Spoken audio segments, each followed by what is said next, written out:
process, let's now bring in our first guest. We've got former Senator Coco Pimentel with us on the line. Good afternoon, Senator. Thanks for joining us today. Good afternoon, sir. Hi, Magandang Senator. hapon. Good afternoon, everybody. Hello? Yes, sir. Hello? Yes, sir. Oh. Yes, sir. Yes. Si Senator, barat na siya yan. So, Oo nga. Sige. You have unfinished business, no, Senator? When you stepped off the Senate, hindi pa rin na-resolve itong impeachment process, and even now, to this day, the latest news strand today being that the Supreme Court asked the original petitioners, Vice President Sara Duterte and Attorney Israelito Torion, to comment on the MR filed by the House. How do you think this is all going? Well, I joined the call to revisit the ruling, the decision. Kailangan balikan po ng Supreme Court yan kasi binasa ko rin po yan. 4 hours ko po binasa bago ko natapos kasi mahaba 97, kasi yes. pati footnote binasa natin. Kaya kailangan balikan kasi merong parang merong belief ang Supreme Court that when the session was adjourned on February 5, 2005, the 19th Congress was also adjourned. And then, Merong ganong entry early in the decision. And then, sa second part ng decision, meron ang description naman nila, the session of February 5 was adjourned. Iba po yun, kung ang adjournment ng session, that is the normal day-to-day adjournment namin. But when you say that the 19th Congress was adjourned on February 5, that is actually a mistake. Yeah. A mistake. Kaya nga, dapat i-analyze nila how that mistake influenced their conclusion. pero sir, for the non-lawyers and for the non-legislators, can you give us a qualifier there? Exactly what is the difference between an adjournment and, for example, going into recess until June 2? Was June 2 ba yung pagbabalik? Oo. Parehas kasi adjournment ang ginagamit na salita. Nung law student ako, litong-lito din ako dyan. Pero siyempre, naging legislator ako, nalaman ko na the daily sessions, you adjourn. Pero the Congress is also adjourned permanently or sine die because meron ng susunod na bagong Congress. So, but the word, ang ginagamit na word, parehong adjourn. Pero yung isa, under the Constitution, pag nag-adjourn ka na sine die, yan na yung final session ninyo, yung mga unfinished business ninyo, especially legislative ones, are deemed terminated. Pero that happened June 11, 2025. Yun po yung nag-adjourn kami. Formally namin sinabi, we are adjourning the session sine die. Walang day. Wala kaming day ng resumption kasi Constitution na ang nagsabi kailan magko-convene ang next Congress. Samantalang yung mga adjournment na day-to-day, tulad ng February 5, sabi namin, adjourn tayo and then see you again June 2. Yeah. So adjournment lang yun na adjournment. Hindi yan yung adjournment na sinabi ng Constitution na yung unfinished business mo ay terminated, ay deemed terminated. Hindi po yan yun. Does the Constitution specify that, Senator? Yung difference? It's open Again? Does the Constitution specify the difference, or it's open for interpretation? No. That's very clear. When the Congress, when the entire Congress now adjourns because it is their final session, mandated by the Constitution to be your final session kasi merong certain number of days before the next Congress. Dapat naka-break na kayo eh. So that is your final session. Yan yung governed ng yan yung governed ng constitutional provision na yung unfinished business mo diyan ay deemed terminated. Settled. That is very very set. Well Yes. settled na yan. And that happened to apply it to the 19th Congress. Nangyari po yan nung June 11, 2025. Hindi po yan nangyari nung February 5, 2025. Sir, if you apply that concept to what happened dun sa impeachment complaint, tama ba sir na if I understood correctly kasi ang argument ng Supreme Court is that the three complaints were technically archived or terminated on February 5 because nag-adjourn yung Congress, but because hindi talaga siya adjournment sine die, hindi pa siya archived actually until June 11? Oo, hindi nga hindi. Pero actually, ganito kasi ang nangyari. And then kinote ito mismo sa decision, naka-quote doon, ano yung motion sa House. Kaya nila in-archive yung tatlo kasi nga, meron na silang kinilusan na articles of impeachment signed by more than one-third. Yun ang unang pabungad na salita eh.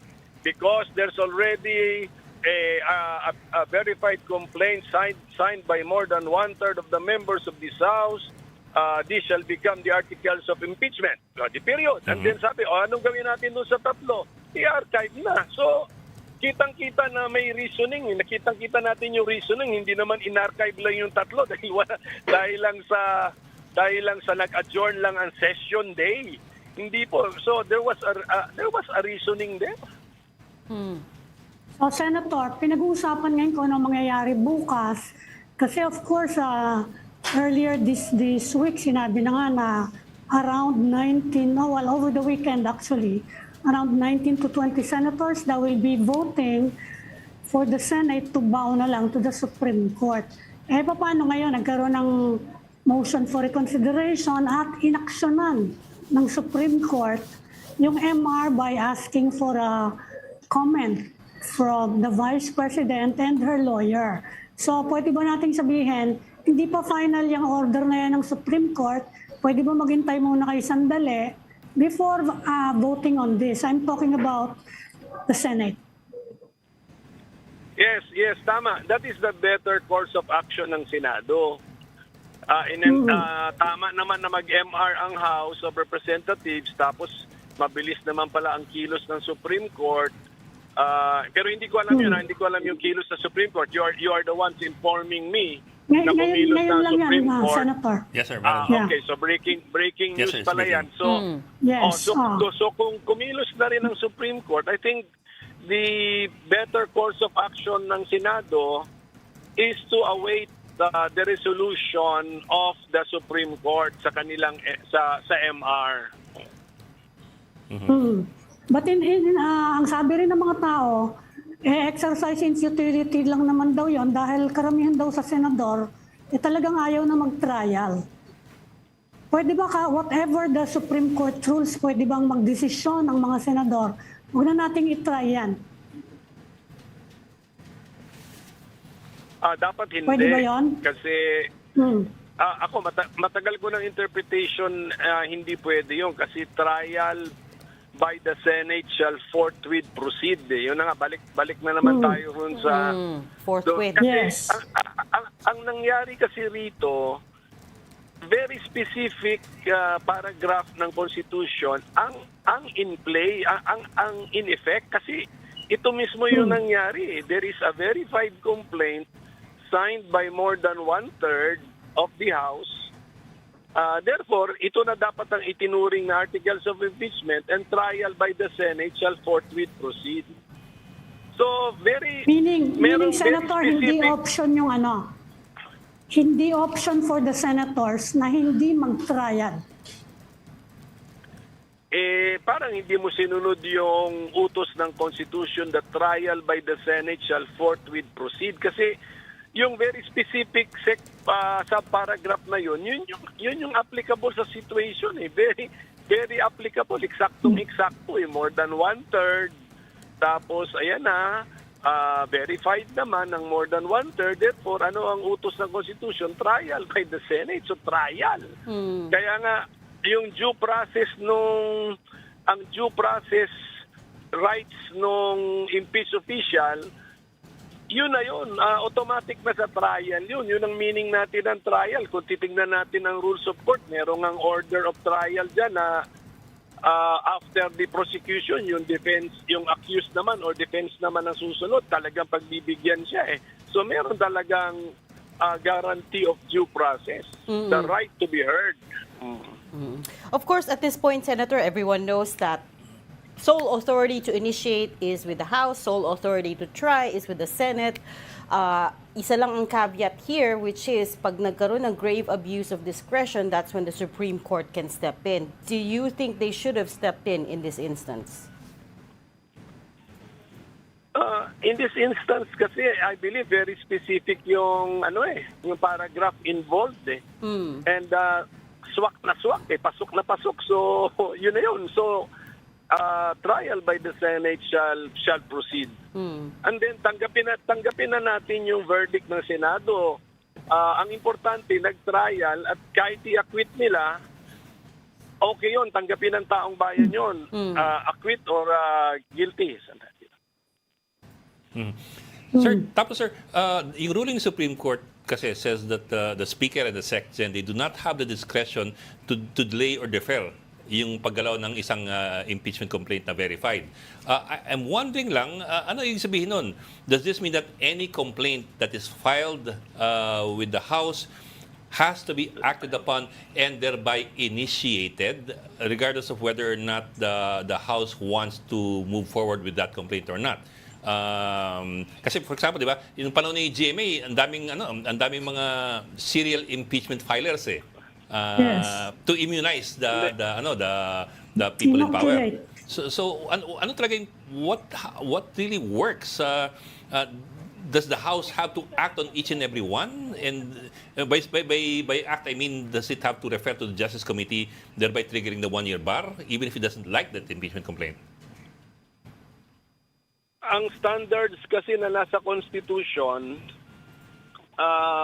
they have 10 session days Yes, sir. to include it To in the calendar. order of business. And then yung decision na ginawan pa niya ng table eh. At pinakita dun sa table na pasok naman sa 10 session days. So dapat ganun lang yun, sinukat lang siya sa standards. Pagka nag-comply sa standards, what is the issue? Hindi ba? I mean, yun ang standards ng Constitution eh. You have 10 session days to refer it to include it in the calendar or the order of business. Ginawa nila ng table doon. Pinakita nila na sa session days, hindi naman yan pareho sa calendar days. At kung bilangin natin, isok nga sa 10 session days. So, what is the issue?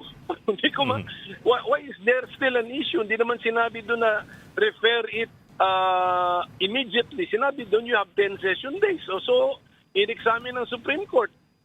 Nag-comply ba doon sa 10 session days? Yes, nag-comply. So ang tanong natin, what is now the issue? Yes, sir. Yes, sir. What I mean is, not just in this case, but in any case in the future, is Congress required to initiate any impeachment complaint filed with it? In other words, automatically ba na pag may final na verified complaint, kailangan umabot na doon sa Justice Committee, thereby initiating and triggering the one-year bar? The 1 year. Tanda mo, one-year meron pa period. you have 10 session days to include it in the calendar of business or the order of business, and you have 3 session days to refer it to the committee, Yes, the sir. proper committee, the Committee on Justice. So, mayroon pang ang daming steps pa. Doon lang tinignan sa 10 session days, nag-comply naman. So, kaya nga ako nagtataka, what is the issue? Bakit nagkaroon bigla ng issue? Ang problema rito, sana wag natin i-micromanage yung House of Representatives kasi reality naman yan na may mga araw talaga na hindi nag-a-adjourn yung session, hindi na-adjourn at sinususpend lamang. Meron talaga kahit sa Senate nangyayari yan pagka-budget season. Ang haba-haba ng session namin, siguro one week yun, 7 calendar days yun, 1 session lamang. Kasi ginagawa po talaga yan at sana political decision na yan, political judgment na yan ng mga members ng House, whether mag-suspend ba sila o mag-adjourn sila nung session nila sa araw na yon. Ipaubaya na natin sa members ng House yun, sa members ng Senate or na members ng House of Representatives kasi political decision na yun. But with this, Senator, you said you started by saying na you joined the call for the Supreme Court to revisit its ruling, and we keep coming back to the fact na unanimous yung decision. It's 13-0. 2 did not vote on it. I mean, realistically, how hopeful are you that this would still happen? What is important is na ma-entertain yung motion for reconsideration and ma-revisit yung decision. Yun lang.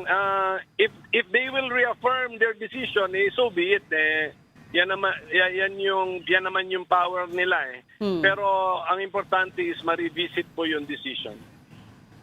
Ma-revisit and for them to take another look at the facts, because that seems to be what Yes, revisit.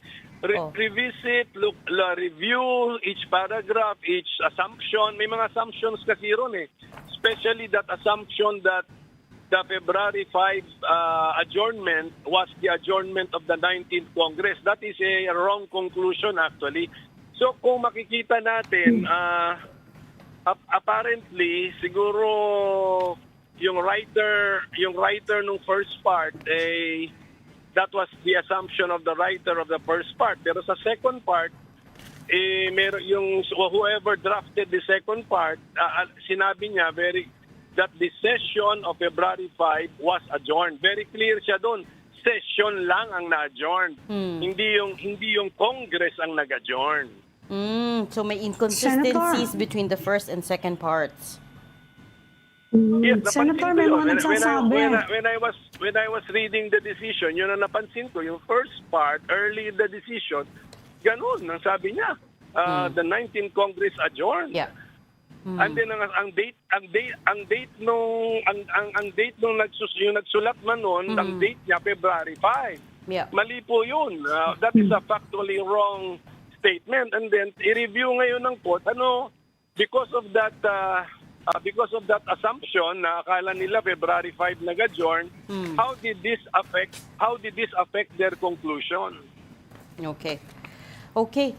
Senator, pahabol ko lang Kasi you said you read the entire decision for 4 hours. May mga nagsasabi it has emasculated the House and its power to impeach. Ano po yung tingin nyo doon sa ganong observation?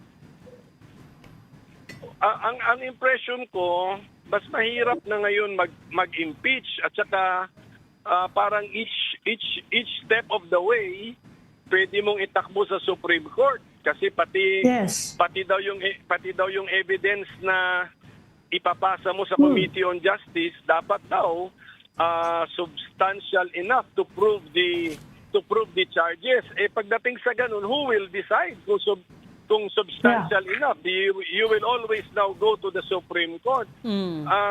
Kaya nga kahit nung hindi ko pa nabasa yung decision, nung na-interview ako na hindi ko pa nabasa, ang sabi ko, dapat mag-ingat ang court dito kasi they themselves are impeachable officials. Yeah.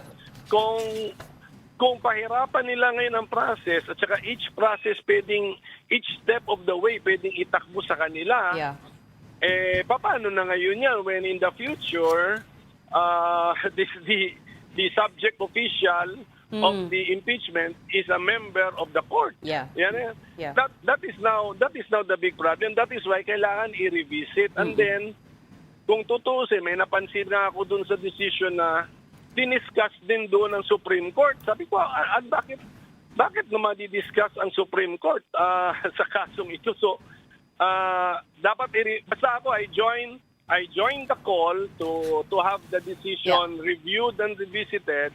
And then I'm glad the House of Representatives filed a motion for reconsideration para formally na mabuksan ang pag-revisit sa decision.